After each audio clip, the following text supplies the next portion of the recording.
La parole est libérée et les jeunes comptent prendre toute leur place dans l'espace public, que ce soit à travers des panels TikTok ou encore sur Facebook ou YouTube. Ils font l'écho de leurs opinions. Notre invité du jour est un jeune, c'est le président du mouvement citoyen Génération Consciente Côte d'Ivoire Nouvelle.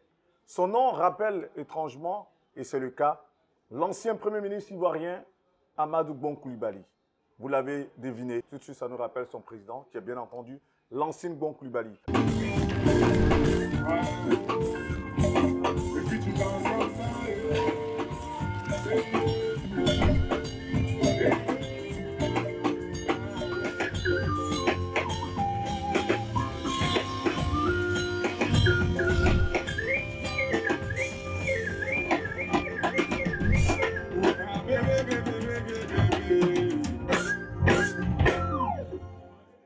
C'est notre invité, au risque de me répéter. Et pour l'exclusivité, il sort un ouvrage très bientôt. C'est vrai que ça fait un moment, il a disparu des écrans radars, mais il a mis ce temps à profit pour écrire, pour cogiter. Surtout à cette Côte d'Ivoire nouvelle qu'il compte développer avec les jeunes. Et forcément, il nous fera partager ses opinions sur l'actualité sociopolitique en Côte d'Ivoire. C'est à toi que je confie, c'est le titre en exclusivité de cet ouvrage qu'il va sortir bientôt, qui va parler et qui va faire des révélations exclusives sur la famille Bon. Et surtout, le jeune, le héros dans cet ouvrage, c'est qui? Péléforo. Qui connaît la famille Bon à Korogo, connaît Péléforo. C'est de tout cela dont il va s'agir lors de cette interview exclusive que nous avons réalisée quelque part en Europe. Bonjour Lancine, comment vas-tu? Je vais toujours bien, et toi-même? Bah bon, ça va. Très heureux de te retrouver. Il y a 2 ans en arrière, on s'était vu à Abidjan pour une interview. Et là, aujourd'hui, on te retrouve quelque part en Europe. Je le disais dans l'introduction, tu as disparu des écrans radars. Cela était dû à quoi? Eh bien, tu l'as toi-même dit tout à l'heure, Guillaume. C'est à toi que je confie. Donc, cette disparition, comme tu le dis, m'a permis déjà de rédiger une œuvre pour dire, sans entrave, les réalités de milliers de jeunes en Côte d'Ivoire. Tu as aussi parlé de la famille Gon, donc une œuvre dédiée à l'avenir de la Côte d'Ivoire. J'ai été également absent des radars pour des raisons professionnelles. Je suis directeur général de Masterville Afrique, une multinationale. La base est en Europe, je suis en Europe, et également pour des raisons sur lesquelles je compte revenir plus tard, des raisons politiques. Mais je compte revenir plus tard sur ces raisons. Bah, on va en parler. Forcément, c'est une interview qui se fera sans phare. C'est une interview qui se fera sans filtre. Et ce sera l'occasion pour toi, en tout cas, de nous donner pas mal de raisons de ton absence, de ton silence. Même à travers les réseaux sociaux, on voit que tes prises de parole sont très rares. Mais s'il y a une personne qui fait des prises de parole très récurrentes ces temps-ci, c'est un leader politique, le président Tidiane Tcham, président du PDCA-EDA. Et je voudrais qu'on entame cette interview à travers cette actualité qui est très brûlante. Hier, aujourd'hui, nous sommes le vendredi 14 mars 2025. Hier, à Yamoussoukro, devant donc les militants du PDCI qui le recevaient, il y a eu, on va dire, des propos très frontaux, je vais dire ça comme ça, lorsqu'il parlait un peu du pouvoir en place et forcément il stigmatisait quelque part le président Alassane Ouattara, parlant du code des nationalités. Tu as dû voir cette vidéo. Toi, en tant que jeune, qu'est-ce que cette sortie t'a fait? Eh bien, Guillaume, déjà, je tiens à te remercier pour l'occasion que tu m'offres de plancher sur ce sujet-là. Il faut dire que le président Tidiane Tcham est de l'opposition, opposition au pouvoir en place. Et c'est normal qu'il puisse tenir des discours pareils. C'est normal. Parce que, comme l'a dit Cissé Bakongo, le ministre Bakongo, on ne laisse pas un dirigeant diriger quand on a des objectifs précis. Et je pense que Tidiane Tcham a des objectifs précis. Tout simplement, en ce qui concerne la raison de la nationalité, je pense que le président Ouattara lui-même a été sujet et est toujours, n'est-ce pas, sujet de polémique en ce qui concerne sa nationalité.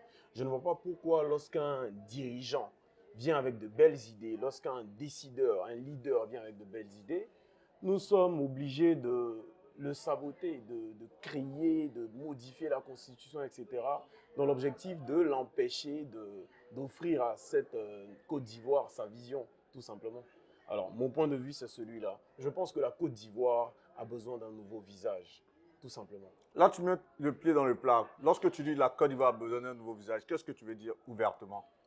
Alors, ouvertement, je veux dire que avant de parler de 2025, d'octobre 2025, avant de parler de, comment dire, d'élections en Côte d'Ivoire, il y a un problème qu'on doit résoudre entre Ivoiriens. Ce problème-là a débuté après la crise post-électorale. Un problème de réconciliation. Guillaume, je dois être honnête, sincère avec toi, et tu conviendras avec moi, bien entendu, et les téléspectateurs conviendront également avec moi. Il n'y a pas de réconciliation en Côte d'Ivoire. Il y a en Côte d'Ivoire du tribalisme. Lorsque le président Ouattara a pris le pouvoir, il y a eu, et on voit encore ces problèmes. Il y a eu des prises de position. Le pouvoir en place, le gouvernement est rempli de dioula. La Côte d'Ivoire a été divisée en deux. La partie des gagnants et la partie des perdants. C'est des vérités qu'il faut dire. Ça fait mal, mais il faut dire la vérité. Je ne suis pas une personne qui fuit la vérité. C'est justement pour ça que je ne suis pas en Côte d'Ivoire aujourd'hui. À cause de la vérité, je ne suis pas là. Mais c'est réellement ce qu'on a vécu en Côte d'Ivoire et ce qu'on continue de vivre. Un gouvernement, il est dit, et je cite, qui est composé que de dioula. Des administrations composées que de musulmans. C'est ce qu'on entend. Lorsqu'un ministre ou un élu, un acteur principal de cette crise, retourne en Côte d'Ivoire et décide de faire, n'est-ce pas, une tournée de réconciliation, lorsqu'il se rend dans des villes comme Korogo, etc., on l'applaudit. Je parle du président Charles Blé Goudé, du COJEP. On l'applaudit. Mais parce qu'il tient des propos, il demande pardon. On accepte, on écoute et on applaudit. Lorsqu'il part, les frustrations ne s'éteignent pas. Les rancunes sont toujours ancrées, pas contre lui, mais entre populations. Avant d'arriver aux élections, il est important que nous-mêmes puissions nous pardonner mutuellement. C'est là le problème. On dit que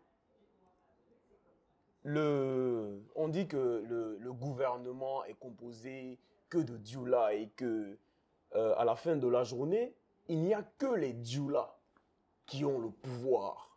Mais une réalité qu'on ne dit pas, le taux de chômage en Côte d'Ivoire.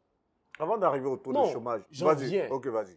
C'est une réalité, il faut la dire. Le taux de chômage en Côte d'Ivoire, il ne touche pas que des personnes qui ne sont pas dioula, il ne touche pas que des BT, que des baoulés. Il touche tous les jeunes Ivoiriens, toute la jeunesse ivoirienne. Lorsqu'une femme est malade et qu'elle va à l'hôpital pour se faire soigner, peu importe son ethnie, qu'elle soit Sénoufo, BT, baoulé, gouro, elle est confrontée à ce problème-là de favoritisme. Si tu n'as pas les moyens, on ne te soigne pas, que tu sois dioula ou pas. Je pense qu'il est temps que la Côte d'Ivoire, avant d'arriver aux élections, décide de s'unir, de laisser tous ces problèmes de laïcité, tous ces problèmes relatifs aux religions, aux ethnies, d'ethnicité, et qu'on puisse aujourd'hui décider d'être unis. Et c'est pour cette union que je pense qu'il est idéal, il est fondamental que nous ayons à la tête de la Côte d'Ivoire un nouveau visage. C'est pour ça. En tout cas, tu l'as bien expliqué, ta thèse. Ta thèse, elle est partie du postulat selon lequel il faut un nouveau visage. Et là, la thèse, elle est partie vraiment, on va dire, sur un point tellement central, la cohésion nationale. Tu as touché les choses vraiment de la manière la plus, on va dire, la plus, je dirais, la plus frontale ou encore directive qui soit. Mais en même temps, je voudrais revenir là-dessus. C'est vrai que ce genre de discours, ce n'est pas tous les jours qu'on l'entend, surtout lorsque le patronyme, il sonne nordiste, comme le tien.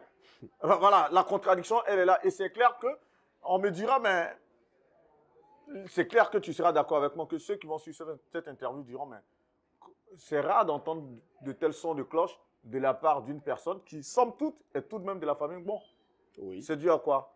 C'est cette émancipation jeune, c'est cette manière de s'assumer par rapport à ses opinions, c'est ce regard, en tout cas, selon toi, un regard assez correctif sur la société ivoirienne, ou c'est quoi en somme? C'est justement, il est dit que lorsque tu veux changer le monde, commence par te changer toi-même. Et je pense que ce message, ce cri de cœur que je fais aujourd'hui à l'endroit de la Côte d'Ivoire, de la jeunesse, des Ivoiriens, des personnalités politiques, je dois le refléter. Je pense que si c'était un Kwame, un Koudou, whatever, qui venait parler comme ça, comme cela, qui venait dire ce que je dis, on dirait que oui, c'est normal qu'il le dise parce qu'il se sent. Je suis également, comme vous l'avez dit vous-même tout à l'heure et comme les gens le disent, je le vois parfois dans mes prises de parole. On me dit oui, quand je fais des sorties par exemple sur l'entrepreneuriat, on me dit que ton avenir est déjà tout tracé. Donc une personne dont l'avenir est déjà tout tracé, une personne qui appartient à une famille entre guillemets politique, ne se permettra jamais de dire ce que je dis. Je le dis parce que au-delà d'être un membre de la famille Gon, d'Amadou Gon Coulibaly, appelé Foro Gon Coulibaly, je suis un Ivoirien. Je connais les réalités de mon pays. Et donc, je le dis pour qu'on puisse comprendre que ça ne vient pas de... Je ne dis pas que je fais partie du pouvoir en place, mais ça ne vient pas de l'opposition. Ça vient d'un jeune Ivoirien, un jeune nordiste, un jeune qui voit les réalités et qui décide qu'on puisse ensemble, main dans la main, dans l'union et dans la cohésion, construire une Côte d'Ivoire nouvelle, tout simplement. Selon toi, l'échec de cette cohésion, justement, incomberait à qui? Bien, je dirais que c'est pour ça que je parle d'un nouveau visage. Le président Gbagbo a été jugé à la CPI, il a été innocenté. Charles Blé Goudé également, le président Charles Blé Goudé a été innocenté. Et donc, les responsables, après le jugement de ces deux présidents, je suppose que la CPI décidera de juger également la partie adverse, parce qu'on ne fait pas une guerre seule, on se bat contre des gens. Donc, le verdict, et je demande à la Cour pénale internationale d'être juste, tout simplement. Après avoir jugé deux personnes qui ont été innocentées, il faut juger l'opposition. Et donc, le verdict de ce jugement, si bien entendu justice il y a, nous donnera la réponse à cette question, qui est acteur de ce problème qui est en Côte d'Ivoire. Donc, tu en appelles là à ce que le président Alassane Ouattara et le président Guillaume Soro se retrouvent aussi à la CPI? Je souhaite que cela soit fait pour qu'on puisse parler de justice et d'égalité. Lorsqu'on a un président de la République, on prône la justice. Si, je ne vais pas rentrer dans des thèses que certaines personnes ne maîtrisent peut-être pas, mais je dis tout simplement qu'on ne se bat pas tout seul. Et lorsqu'une personne se bat contre toi et qu'elle est jugée innocente, s'il y a eu une certaine main noire derrière toi qui t'a emmené à faire cela, c'est cette personne, cette main noire qui sera coupable, ce ne sera peut-être pas toi. Mais tant qu'on ne t'a pas jugé, toi également, tant qu'on ne vous a pas jugé, on ne saura pas qui sont les responsables de tout cela. Mais encore, la question n'est pas de trouver un responsable à ce problème. La question est de trouver une solution, de proposer des solutions. Et cette solution que je propose, moi, Lansing Gon Coulibaly, c'est l'union entre les Ivoiriens. Et cette union-là, je pense, partira d'une certaine éligibilité d'un candidat nouveau, d'un nouveau visage qui n'est pas acteur de la crise post-électorale qui a pu avoir en Côte d'Ivoire, un visage nouveau. Quand tu parles de visage nouveau, lorsque tu vas dans le giron politique ivoirien actuellement, tu vois quel visage nouveau? Puisque tu en parles depuis tout à l'heure. Je vois plusieurs nouveaux visages. Je pense qu'aujourd'hui, j'ai pour habitude de le dire. Et ça peut être péjoratif, ça peut être peut-être mal interprété. Mais je pense qu'une personne, un humain, dans son fonctionnement, à un certain âge, il est capable de se projeter, d'avoir des ambitions. Un jeune, et là, vous me direz, un jeune débute de tel âge à tel âge. Un jeune est capable de se projeter. Lorsqu'on a affaire à des vieux baobabs, quelle ambition espérons-nous avoir des anciens? À partir de 70, 80 ans, on pense réellement, et c'est peut-être personnel, des valeurs personnelles, mais on pense à rendre compte à Dieu, à rendre compte à celui-là qui nous a envoyés sur la terre. Les ambitions sont dirigées vers les cieux. Je pense à un jeune, un nouveau visage. Mais tu ne donnes pas de nom là, du coup. Je préfère ne pas donner de nom pour éviter de, n'est-ce pas, d'influencer parce que je suis suivi par des jeunes. Je pense que on doit chacun de nous décider de qui est lié. Mais je pense Toujours qu'il y a est-il beaucoup que de tu jeunes en Côte souhaiterais qu'il ait d'Ivoire. Il y un, a un Charles nouveau Blé Goudé visage? qui est en Côte d'Ivoire. Il y a Soro Guillaume qui est un jeune en Côte d'Ivoire, même s'il fait partie de ces acteurs, mais ce n'est pas un acteur principal. Ce n'est pas un acteur principal. Quand tu dis que ce n'est pas un acteur principal, tu veux dire quoi par Je là? veux dire que Charles Blé Goudé a eu... Non, tu dis Guillaume Soro. Guillaume Soro, Oui. j'allais dire, a eu des ambitions politiques, des ambitions présidentielles. Pendant qu'il était ministre du président Alassane Ouattara. Donc, une personne qui n'a pas d'ambition, on va dire présidentielle, ne peut pas penser à créer la guerre dans un pays. Il a forcément été, n'est-ce pas, je ne dis pas que c'est lui qui a créé la guerre. Je ne dis pas qu'il est le chef des rebelles. Ça, chacun peut penser ce qu'il veut. Je dis juste que... Mais c'est quelque chose qu'il a revendiqué dans un ouvrage. Ça ne... Ça, c'est factuel, hein? Ça, c'est lui qui le revendique, ça vient de lui. Alors, c'est lui qui le dit. Mais dans ton analyse à toi... Moi, dans mon analyse, je me dis qu'il y a eu un acteur principal qui a dit à Guillaume Soro, fais ce que tu as à faire. C'est ce que je dis. C'est pour ça que je ne parle pas d'acteur principal. C'est pour ça que je dis qu'il n'est pas un acteur principal. Ce qui est intéressant... Mais je dis qu'il est jeune. C'est ce que je dis. Il faut confier la Côte d'Ivoire à un nouveau visage, à un jeune, à la jeunesse. L'avenir appartient à la jeunesse, pas à des ancêtres. En tout cas, dans cette interview, tu mets les mots sur les mots. Et pour toi, le premier mal de la Côte d'Ivoire, déjà, c'est cette cohésion nationale, malheureusement, qu'on n'a pas pu avoir pendant ces 15 ans du gouvernement du président Alassane Ouattara, malheureusement. Et forcément, cette cohésion nationale aura plus ou moins créé pas mal de frustration. Et on voit aujourd'hui, avec l'actualité, la corruption dans le domaine foncier, il y a pas mal de choses. Et ça a entraîné un corollaire de mots ensemble que vit aujourd'hui la Côte d'Ivoire. Quelle est, on va dire, de manière synthétisée et de manière triviale, donc par rapport à tous ces mots aujourd'hui qui minent la Côte d'Ivoire, quel est toi, ton commentaire sur tout ça? C'est vrai que tu as touché le mal profond. Pour toi, il n'y a pas de cohésion, malheureusement. Et tu l'as dit les choses avec les mots très forts, de manière incisive et de manière directe. Mais si tu dois faire une analyse de tout ça, qu'est-ce que tu dirais? Alors, merci beaucoup pour cette question. Je dirais que déjà, vous l'avez vous-même dit tout à l'heure, Guillaume. Tu me permets de te tutoyer, de toute façon on l'a fait tout à l'heure. Tu l'as toi-même dit tout à l'heure. C'est un plaisir de te retrouver chaque fois. Donc, ça devient quelque part maintenant, voilà, on peut se familiariser puis on est en jeune. Exactement. Voilà, si on peut me le permettre. À 46 ans, on est jeune. Bien sûr, à plus de 46 ans, on est jeune. Tout à fait. Mais l'année de la jeunesse est pour la jeunesse.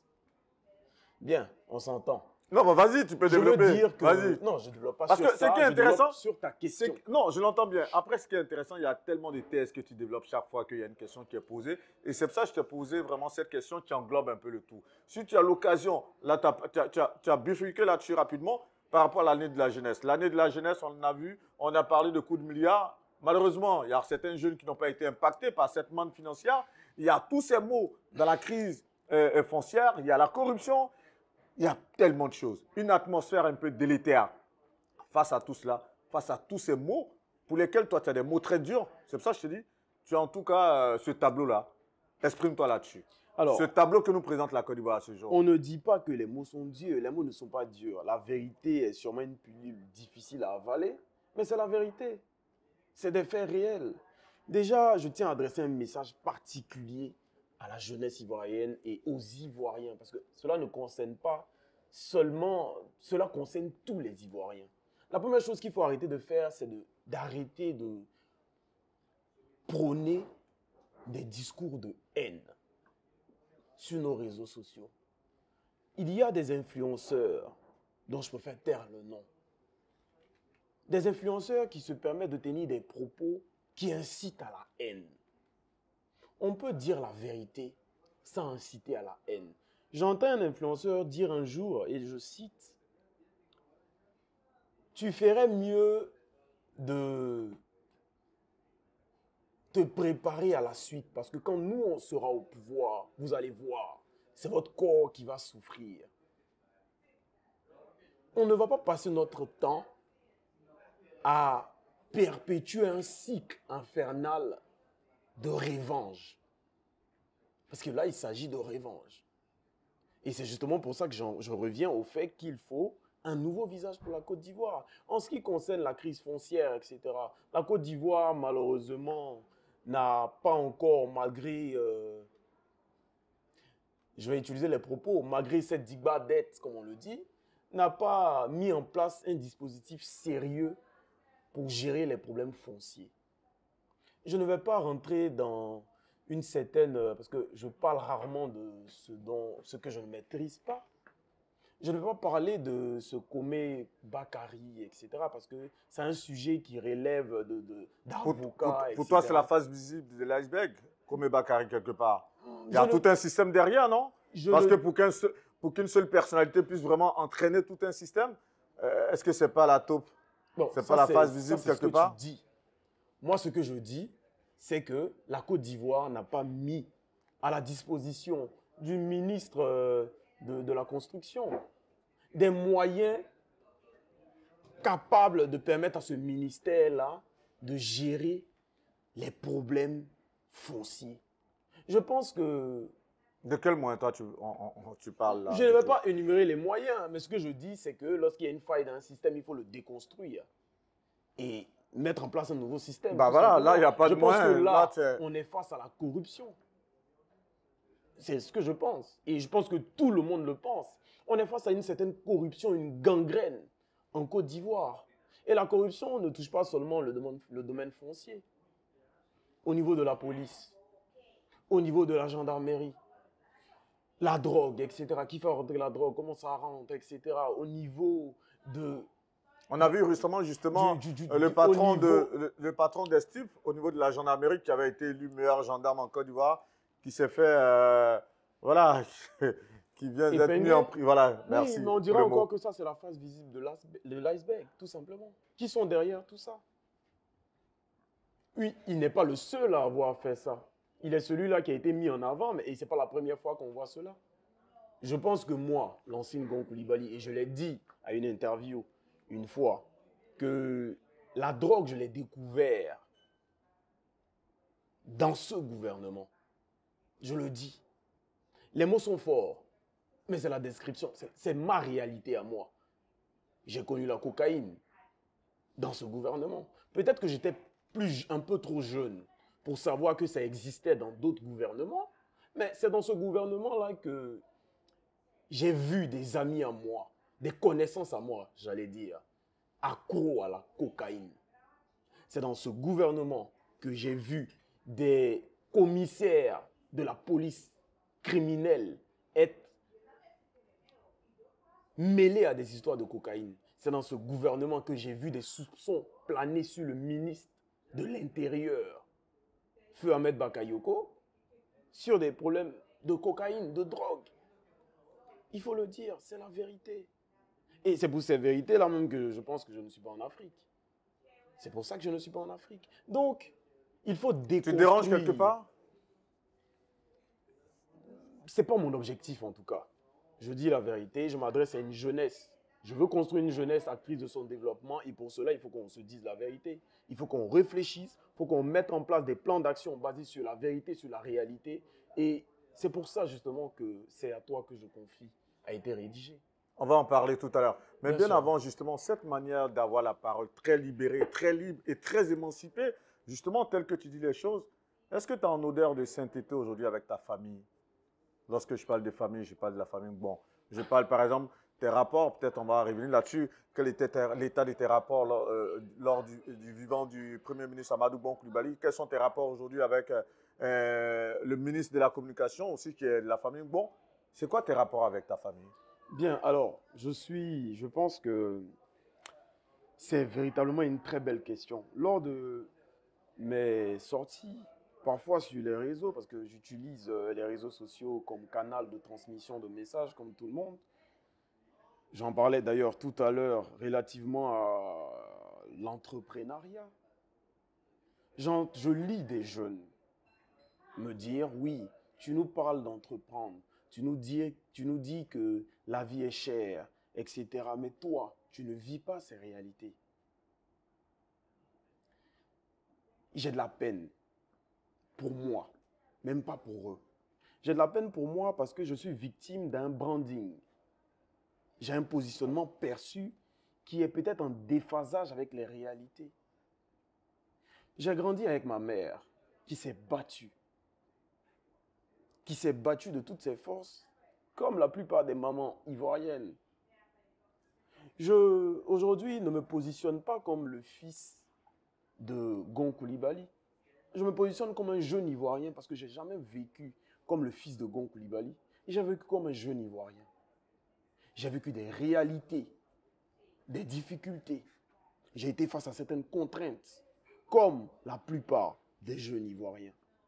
Pour revenir à mes rapports avec la famille Gon, j'ai été, à un moment donné, après la mort de mon père, après la crise post-électorale, où mon père est mort, j'ai été séparé ou éloigné de la famille Gon, pour des raisons sur lesquelles je ne sais pas venir, parce que c'est une très grande famille. Je respecte ma famille. Et j'ai été dans des établissements publics. J'ai vécu des réalités que des milliers de jeunes en Côte d'Ivoire vivent. La dernière fois que j'ai rencontré Amadou Gon Coulibaly, feu Amadou Gon Coulibaly, ex-premier ministre de la Côte d'Ivoire, c'était chez lui. Mais ce n'était pas à bras ouverts que j'ai été accueilli. J'ai été parmi les autres jeunes de Côte d'Ivoire. Parmi les autres jeunes de Côte d'Ivoire, c'était une assemblée qui avait été organisée par lui-même et son ministère, parce qu'il était censé être le candidat. Et moi, on m'a dit, oui, il y a ton oncle Amadou Gon Coulibaly, n'est-ce pas, qui organise une sorte d'assemblée. Il faut que tu y ailles. J'y suis allé, mais comme tout le monde. Pas comme un privilégié de la famille Gon. Et je ne revendique pas. Je ne cherche pas à être un privilégié. Je cherche à faire comprendre juste que les réalités de ces jeunes de Kwame, de Koudou, de Kwasi, etc., sont les mêmes que mes réalités.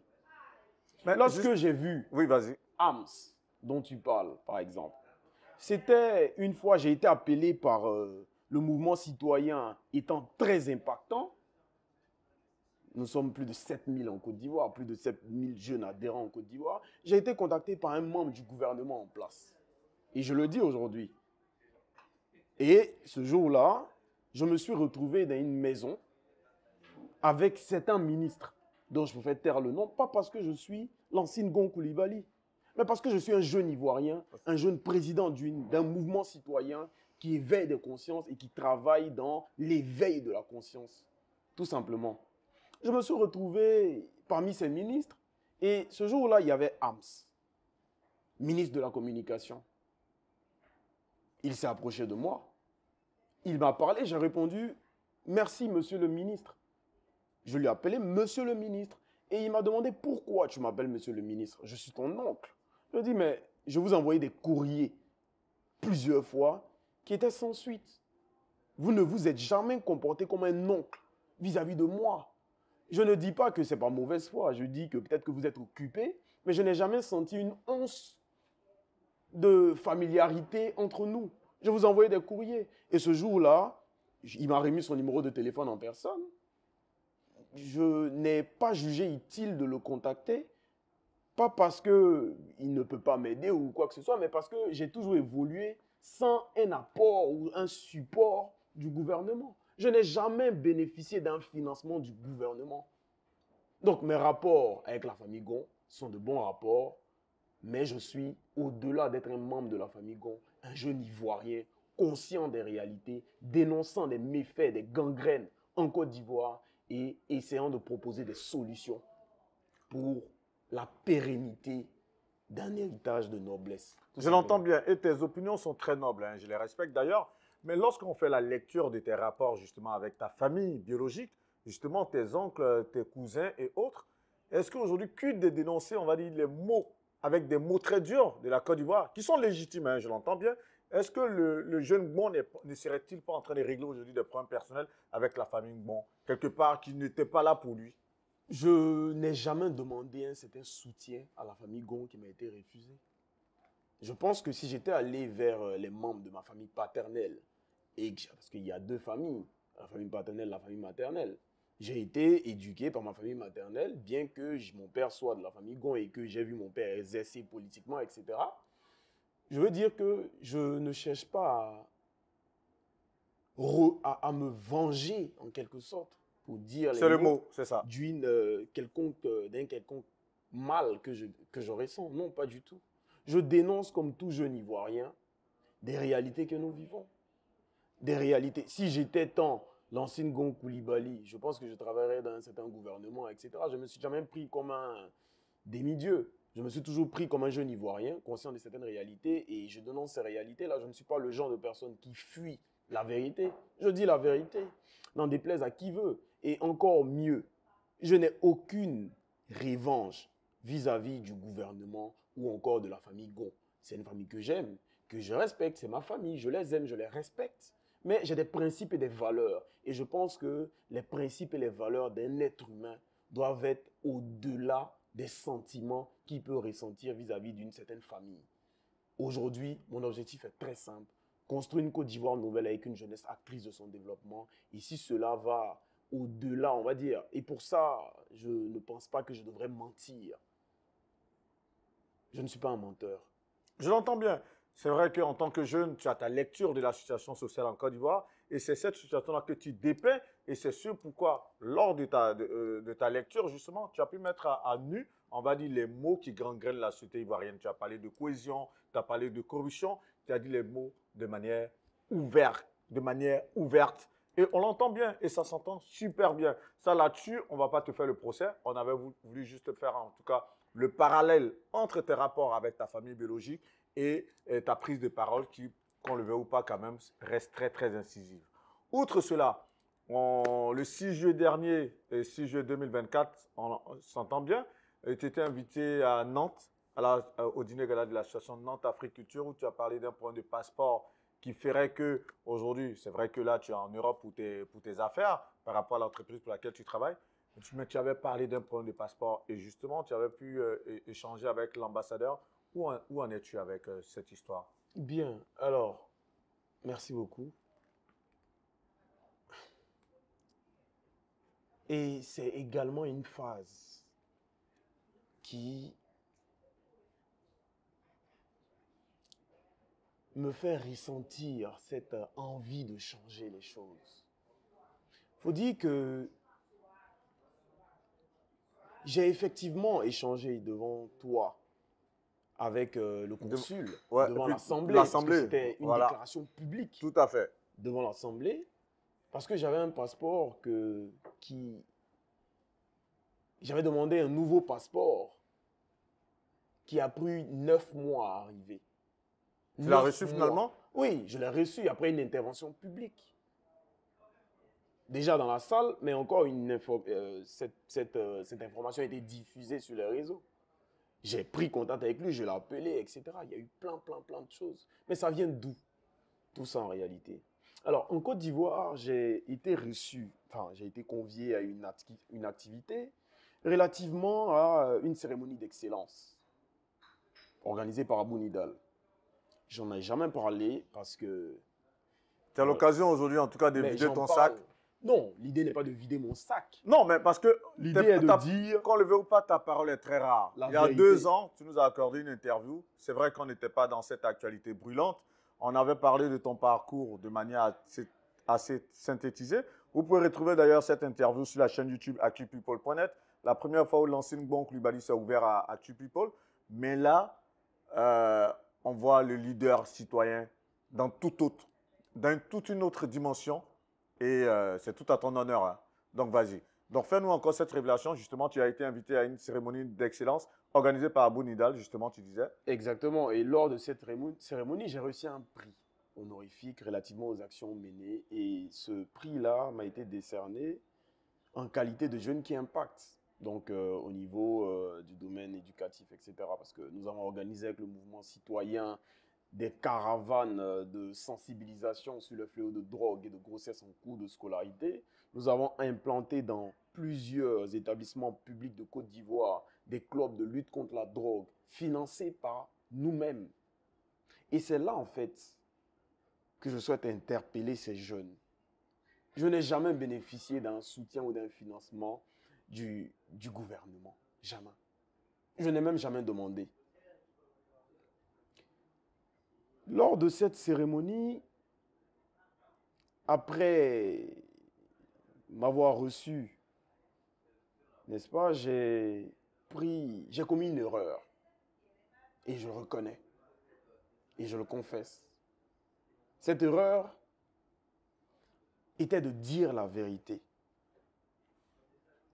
Je pense que il est important qu'on réussisse à lutter contre un grand problème en Côte d'Ivoire. Un problème qui relève du droit fondamental d'un être humain. C'est la liberté d'expression. Et ce jour-là, j'ai dit que, chers tous, bonjour, nous sommes dans une Côte d'Ivoire de kakistocratie. C'est-à-dire une Côte d'Ivoire où on fait la promotion de la médiocrité et on récompense le meilleur des médiocres. Après ce discours que j'ai tenu devant des ministres, le ciel m'est tombé sur la tête.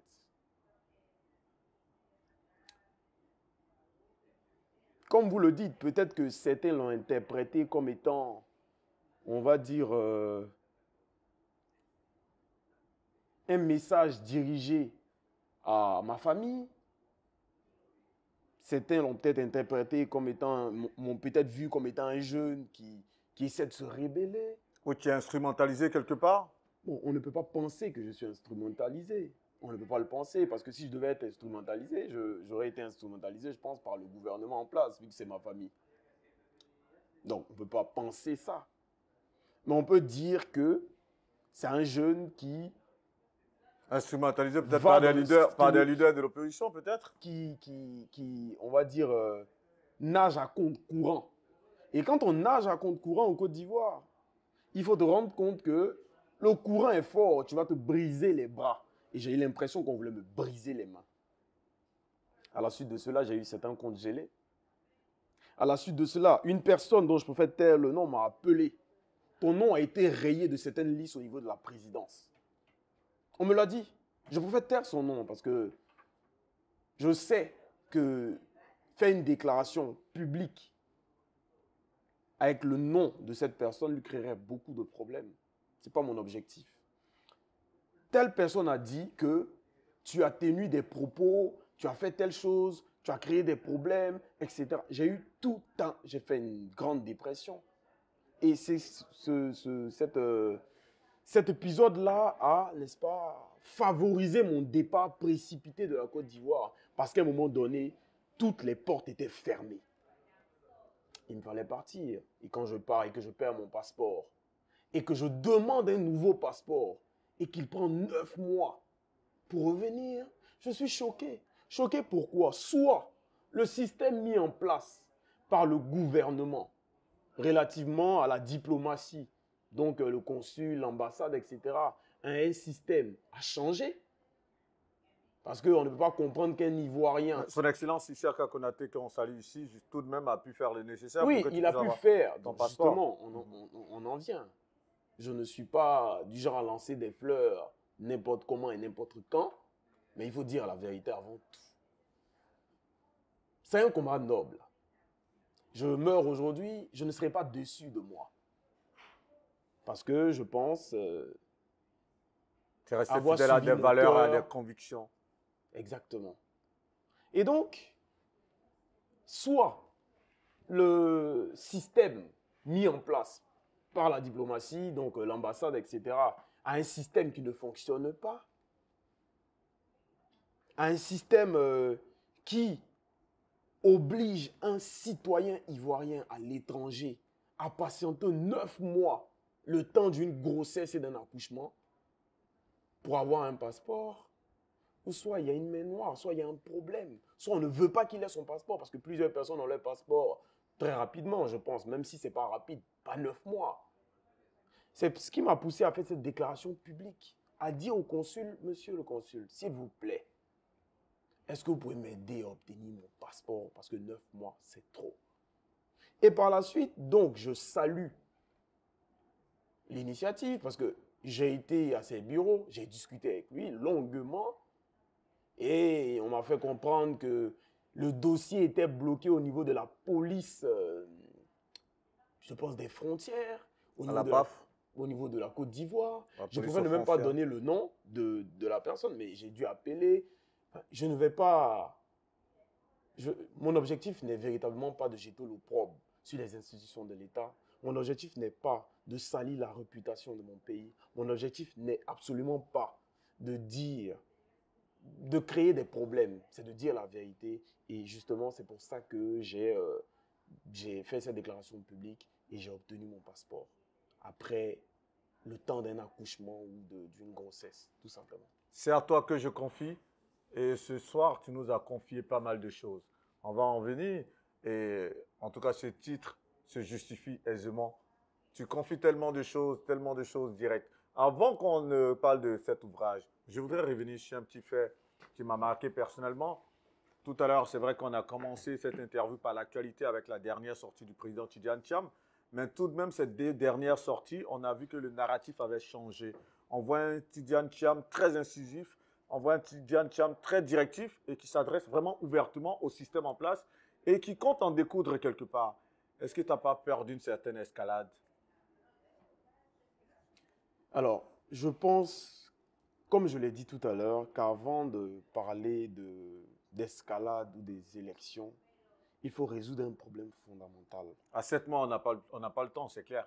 Oui, Si en 15 ans, on n'a pas pu avoir, si on n'a pas pu avoir cette cohésion sociale en 15 ans, à 7 mois, même là, le toilettage de la liste électorale. Tout à fait. Donc, en 7 mois, créer un esprit de cohésion nationale, ce serait quelque part plus ou moins peine perdue.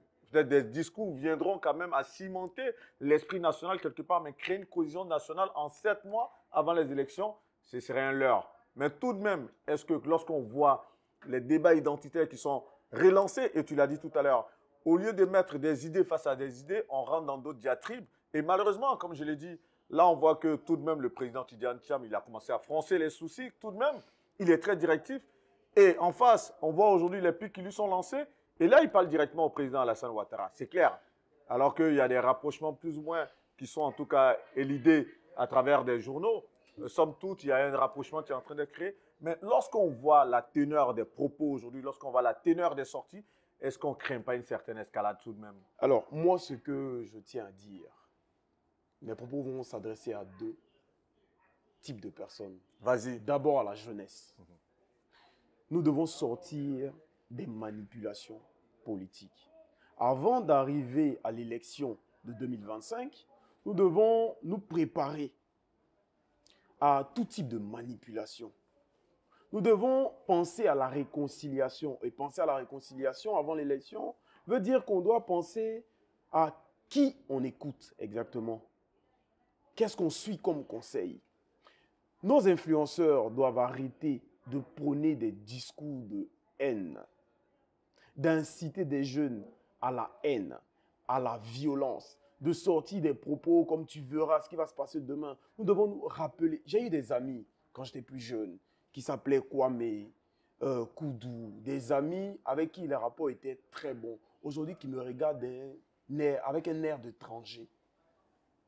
Je suis gêné. Mais ce regard d'étranger n'est pas anodin. Nous savons pourquoi il y a ce regard d'étranger. À cause de ce qui a pu se passer, à cause des manipulations qu'il y a pu avoir. Je pense que la jeunesse doit prendre conscience que nos parents qui sont décédés lors de la crise, à cause des manipulations et de l'influence, ne reviendront jamais à la vie. Mais c'est censé nous donner des conseils. C'est censé nous faire apprendre des choses et nous servir d'exemple pour mieux marcher dans la vie. Donc faites attention aux discours de haine et ne tombez pas dans cette manipulation médiatique. La deuxième cible de mon message, c'est nos personnalités politiques. Ils doivent comprendre que la jeunesse ivoirienne aujourd'hui n'est plus cette jeunesse-là, et je l'espère, qui se lèvera pour aller se battre pour un certain candidat, pour un quelconque candidat.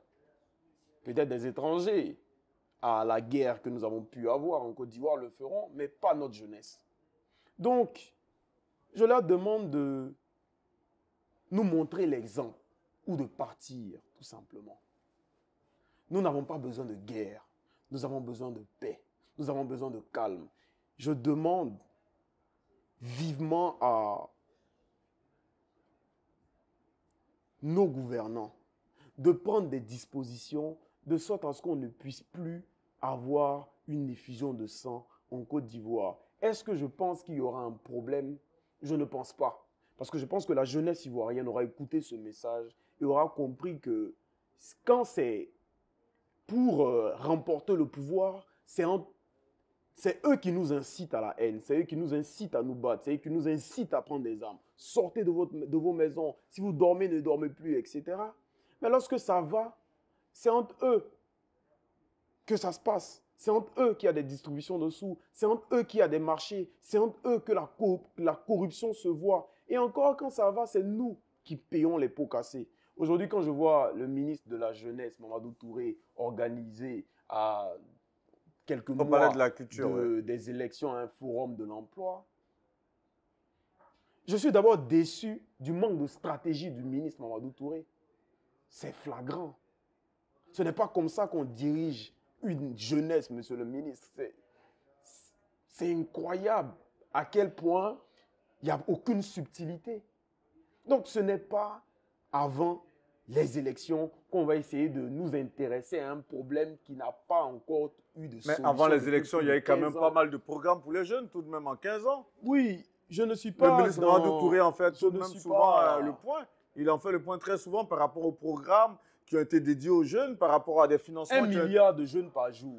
Vous avez un fils 1 milliard de francs CFA par jour pour la jeunesse. Oui, mais au-delà des 1 milliard de francs CFA, il y a eu tout de même beaucoup de projets qui ont été faits à l'avantage des jeunes. Et le ministre Touré Mamadou, justement, fait très souvent le point. Je suis d'accord avec vous, mais j'ai une question à vous poser parce que j'ai des jeunes qui me parlent. Je discute avec des jeunes. Il y a eu combien d'entreprises représentées ce jour-là au Palais de la Culture? Est-ce que vous savez? Combien d'entreprises étaient là pour recruter? Vous savez? Si toutes les initiatives avaient été mises en place, comme vous le dites, par Mamadou Touré, avant les élections, vous pensez qu'il y aurait 10 000 jeunes qui cherchent à travailler comme ça en Côte d'Ivoire? 10 000 jeunes. Et encore, je pense que le nombre est restreint, c'est un petit nombre que nous donnons. C'est plus de 10 000 jeunes. Donc, s'il y avait tant que ça des initiatives qui avaient été initiées au niveau de pour la jeunesse donc pour toi, ce forum, c'est un leurre quelque part pour appâter les jeunes à l'orée des élections? Ce n'est pas pour moi, c'est une réalité, c'est un fait. Ce n'est pas à la veille des élections qu'on essaie de trouver une solution à laquelle depuis 15 ans, on n'a pas pu trouver. Ce n'est pas lorsqu'on a besoin des votes qu'on vient nous faire croire qu'on va réussir à régler notre problème de chômage. Monsieur le ministre, ce n'est pas comme ça qu'on trouve une solution à une jeunesse. Moi, je demande juste à monsieur Mamadou Touré de revoir sa façon de gérer les choses. Je l'avoue, hein, l'agence emploi jeune a été mise en place. Il y a certaines dispositions qui sont mises en place. Ça existe depuis de nombreuses années. Hein. Exactement. Donc, depuis l'AGEP, depuis 1993-95. Vous convenez donc avec moi que juste, ce n'est pas une initiative. La dénomination moi, qui aura personnellement, changé, je pense que nous sommes dans un état sérieux. Nous sommes une jeunesse. Notre avenir, si ce n'est pas le cas pour certaines personnes, notre avenir est important pour nous. Lorsque je vois le ministre Mamadou Touré recevoir Dougou Tigui, par exemple, je ris tant j'ai mal. Et parfois, la douleur se manifeste par des sourires. Quand je vois des centaines de jeunes... Ça reflète un peu ce que tu as dit lors de ta prise de parole à l'Ivoire, lorsque tu dis qu'on est dans une société Côte d'Ivoire de kakistocratie. Voilà. Exactement, parce que c'est ce qu'on voit. Des récompenses des jeunes. On récompense des jeunes qui sont dans la distraction, pendant que des jeunes là qui ont des projets sérieux sont mis à l'écart. Pourquoi ils sont mis à l'écart? Pourquoi est-ce qu'on donne tant d'argent à Dougou Tigui pendant que Ben Aziz Konaté, par exemple, a une entreprise volaille d'or et reçoit 10 millions chaque année parce qu'il est président de la Fédération des jeunes entrepreneurs de Côte d'Ivoire. 10 millions chaque année. Pendant qu'un individu, combien a reçu Dougou Tigui? Pour une entreprise qui a fait faillite. Parce que distraire un peuple nous permet de le manipuler, tout simplement. On n'est plus à une phase où la jeunesse ne comprend pas le système politique. Je dis qu'aujourd'hui, on met les jeunes au pouvoir. Je pense qu'avec un certain accompagnement, on pourra redresser la Côte d'Ivoire. Parlons du franc CFA. Je dis, il faut un nouveau visage. C'est le franc CFA, par exemple. Une monnaie qui nous maintient. sous domination. Une monnaie qui n'est pas gérée par nous-mêmes. Si nous, Guillaume Vergès, notre président ne peut pas produire le nombre de billets qu'il veut, si jamais nous avons des problèmes en Côte d'Ivoire, pour avoir un certain montant, on doit demander la permission. Les billets, le franc CFA n'est pas fabriqué en Côte d'Ivoire, c'est fabriqué quelque part en France. Tout ça, c'est des problèmes auxquels on ne trouve pas de solution. Et pourquoi on ne sort pas du franc CFA? Parce qu'on a peur de perdre un certain soutien. Il y a tous ces sujets-là que des jeunes maîtrisent, que des jeunes connaissent. Il n'y a pas que des jeunes abrutis, il n'y a pas que des jeunes distraits en Côte d'Ivoire. Il y a aussi des jeunes instruits. Et ces jeunes instruits ont besoin de soutien. Ces jeunes instruits ont besoin, on a besoin d'un visage nouveau. On a besoin d'une Côte d'Ivoire nouvelle. En tout cas, pour parler de jeunes instruits, on en a un cap à temps sur notre plateau. Et je suis très heureux de voir. En tout cas, ça vole très haut. Ça vole très, très haut. Il faut qu'on aille vers la fin de cette interview. On va quand même faire la petite parenthèse de c'est à toi que je confie. Et tu nous as confié pas mal de belles choses. Moi, je lis en exclusivité. Je voudrais t'en remercier. Merci pour l'honneur que tu m'as fait de lire. Donc, en avant-première, l'ouvrage c'est à toi que je confie. Tu parles de la vie de ce jeune, de Peleforo. Peleforo, sa marche commence quelque part au nord. Ce jeune qui grandit avec ses parents, d'une caste, on va dire, de prince, de roi, mais qui a eu une vie chaotique, mais qui au final a pu quand même, au terme des vicissitudes existentielles, a pu s'en sortir et quelque part reste en tout cas la démonstration forte de cette jeunesse dont tu parles et qu'on voudrait, qui devrait en tout cas pouvoir se soustraire de toutes les difficultés auxquelles elle fait face. On en parle, le jeune Peleforo. De quoi il s'agit dans cet ouvrage, justement? Bien. Toi, tu en es l'auteur. Tu pourrais mieux en parler. C'est vrai que moi, j'ai essayé de synthétiser un peu parce que je l'ai lu d'un seul trait. 130, 170 pages ou 135 pages, je crois. Si j'ai bon. 145 pages, Oui. plus exactement. Oui. Je l'ai lu pendant 4 heures, 5 heures de temps. Mais en tout cas, très, très bien écrit. Alors, Peleforo parle sans filtre des réalités de milliers de jeunes Ivoiriens. Des réalités que certaines personnes préfèrent ignorer, se disant qu'elles vont se résoudre elles-mêmes. Mais les réalités, les problèmes ne peuvent pas se résoudre eux-mêmes, il faut en parler.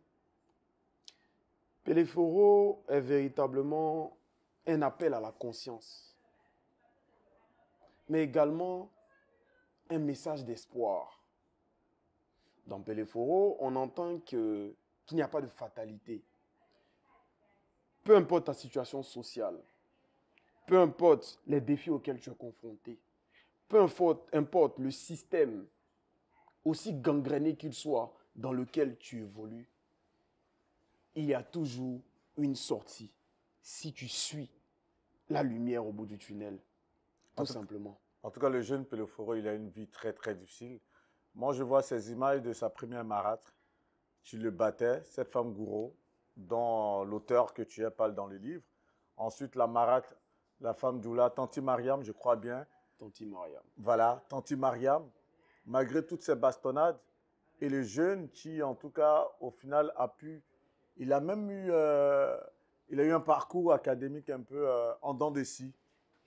Et même lorsqu'il a pu avoir le baccalauréat avec l'aide de sa mère, qu'il est venu à la ville, à Abidjan, parce que le jeune de Korogo, ensuite, il s'est retrouvé à Tia-Salé, il a bourlingué un peu partout, il s'est retrouvé à Abidjan. Et même là encore, à l'université, il va avec les mauvaises compagnies. Il se retrouve même en prison avec 2 frères. Toutes ces intrigues dans cet ouvrage. C'est un fait vécu. Peleforo, il a vraiment existé. Il a vraiment vécu tout cela. C'est vrai, l'ouvrage va sortir, chacun se fera son opinion. Mais est-ce qu'il a vraiment vécu tout cela? Bien, alors avant de répondre à cette question, j'aimerais préciser un fait. Ce fait-là, c'est le suivant. Si j'avais un problème contre ma famille, la famille Gon, je n'aurais pas utilisé un personnage avec le nom Peleforo. Peleforo, c'est mon arrière-grand-père. D'accord? Peleforo Gon Koulibaly, Amidou Foué-Boigny, etc., géniteur, etc., d'Amadou Gon Koulibaly, etc., ministre et tout ça. Donc, j'ai utilisé Peleforo déjà pour mettre en avant ma famille. Parce que j'aime ma famille. Il y a des blessures internes, on en parlera, mais j'aime ma famille. Au-delà de ça, Peleforo est le miroir de la jeunesse. Il reflète les réalités de milliers de jeunes en Côte d'Ivoire. Dans cette œuvre-là, nous parlons de différentes réalités vécues par différents jeunes en Côte d'Ivoire. J'écoute la jeunesse, je suis à l'écoute de la jeunesse, on me parle. Mais c'est vrai qu'un écrivain laisse un peu du sien, un peu de lui-même dans une œuvre. Mais ce n'est pas une biographie. Tout à fait. Ce n'est pas une biographie. Ça reste un récit écrivain assez romancé. laisse un peu de lui-même dans une œuvre. C'est la vie de plusieurs personnes, plusieurs jeunes, des milliers de jeunes en Côte d'Ivoire, qui a été structurée. Au point où le jeune Péléphoro, il se retrouve même à force d'addiction de drogue dans un camp sommaire où pour les sorties de la drogue, il y a vraiment, on va dire, des méthodes assez archaïques, mais tout de même qui arrivent tout de même à faire leur effet, d'autant plus que malgré les non-sigis, tu en parles, ils arrivent à se soustraire quand même de la drogue, à se sortir, et même il arrive à construire une vie familiale. Parce que Il arrive à avoir une belle jeune dame qui s'en fiche de lui. Il y a eu Trudy et il y a une autre. Trudy, je crois, c'est elle-même qui a pu lui donner un enfant oui, dans le roman. oui. Et il y a la belle Yasmine, je crois bien, qui, elle, est restée sous l'addiction, malheureusement, de l'herbe. Pas mal de choses. Waouh. Bon, il y aura peut-être un tome 2, mais avant d'en arriver En là, tout cas, avant d'en arriver là, j'aimerais préciser un autre détail. ouais. Ce détail-là, c'est que vous avez pu le dire vous-même. Il n'y a pas de fatalité. C'est-à-dire que après tout ce par quoi Péléphoro est passé, donc après tout ce par quoi les milliers de jeunes en Côte d'Ivoire passent, la drogue, le trafic de drogue, qui fait rentrer la drogue en Côte d'Ivoire, on en parle dans l'œuvre. La corruption, qui sont les acteurs, comment sortir de là, on en parle Tout dans à fait. l'œuvre. Après tout ça, il y a une solution. Il y a une solution et il y a une possibilité de sortir du piège qui a été orchestré par un système. Il y a la possibilité, peu importe que tu sois pauvre, que tu viennes d'une famille où il n'y a pas les moyens, que tu sois actuellement dans la drogue, que tu sois actuellement en prison, peu importe la situation dans laquelle tu te trouves, il y a une solution si tu suis des conseils. Il y a un adage qui dit chez nous en Côte d'Ivoire que ce qui conseille, ce n'est pas des conseils, c'est les conséquences. Voilà. Et dans cette œuvre-là, nous avons des conséquences d'un jeune qui s'adonne à la drogue, à la corruption, au vol, à la prison. Dans cette œuvre-là, nous parlons de la vie de milliers de jeunes en Côte d'Ivoire. Je ne dis pas que j'ai pris de la drogue, parce que c'est très important parce que vous avez essayé de faire un certain rapprochement. Il faut dire que je suis ivoirien. Je suis né en Côte d'Ivoire, je connais les réalités, je vois les réalités, j'entends. J'ai vu des milliers de destins brisés à cause de la drogue. J'ai vu des milliers de jeunes être enfermés en prison. J'ai vu la corruption, etc. C'est qui la cible de mon œuvre? La cible de Péléphoro, c'est tout le monde. C'est d'abord la jeunesse. La jeunesse doit savoir qu'elle a un potentiel qu'elle doit exploiter. Elle doit savoir que peu importe les difficultés qu'elle traverse, elle pourra s'en sortir dans la vie. C'est les parents qui doivent être à l'écoute de leurs enfants, qui doivent enseigner l'amour de la lecture aux enfants, leur faire comprendre qu'il est important de lire, mais également se servir de ce manuscrit comme un code de vie, où il y a les réalités de la jeunesse ivoirienne, ce n'est pas inventé, il n'y a pas de fiction, tout ce qui est écrit dans cette œuvre est vrai. Avec différents acteurs? Non.